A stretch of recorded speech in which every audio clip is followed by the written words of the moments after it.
he retires from the ring in, I think, 87. I think his last match was with Butch Reed. And by 1990, his health has just deteriorated really badly. Even when he was doing the commentary, he wasn't turning up because he was getting like stuff with his ankle done and his knees and his hips and just everything, and his liver, and everything was going wrong with him. He's publicly attributed this many times to steroids. Is Superstar maybe sort of the biggest influence on wrestling as far as bringing steroids into the business?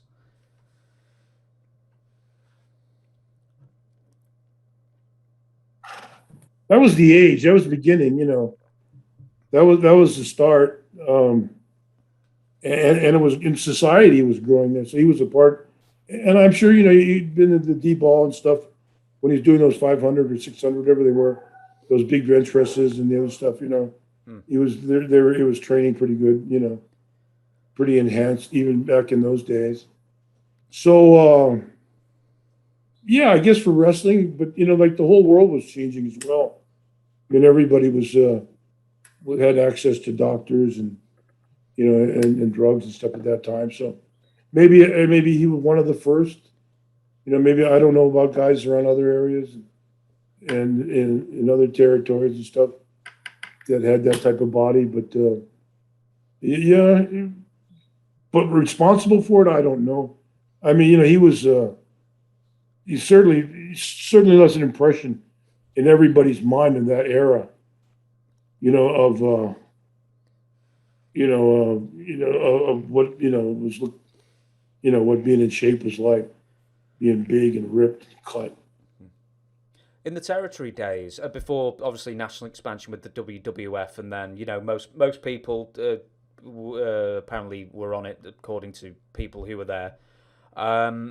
In the territory days, were steroids ever really discussed, or was it just not really there at all, or was it an open secret, or what?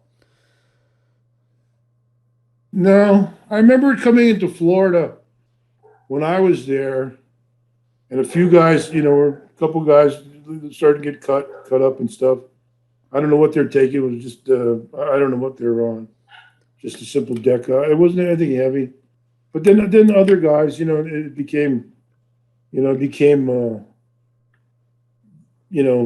vogue after a while, and grew.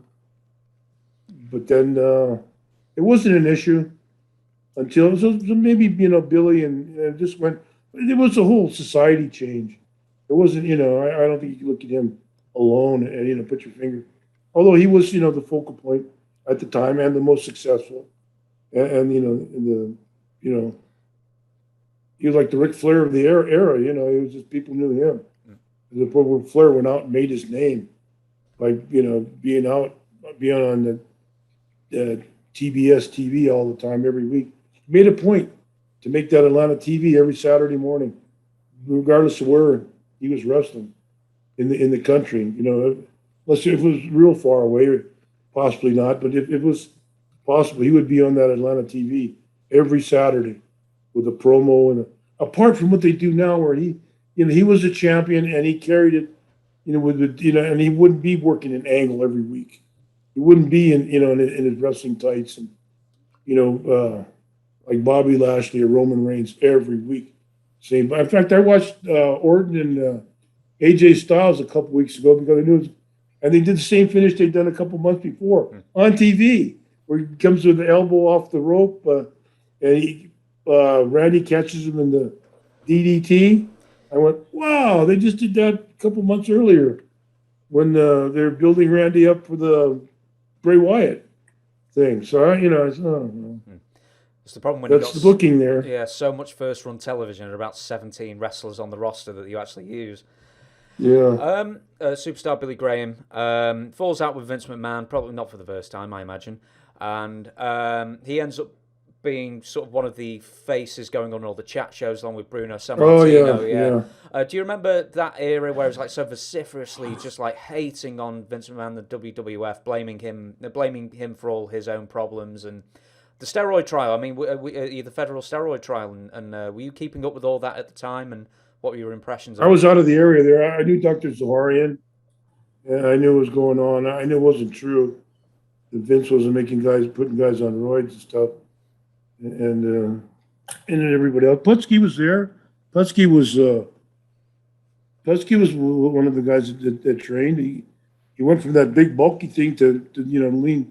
When I was there and he's working there, he was all lean cut and big and bulky, but still cut and and thick, and training and obviously on drugs.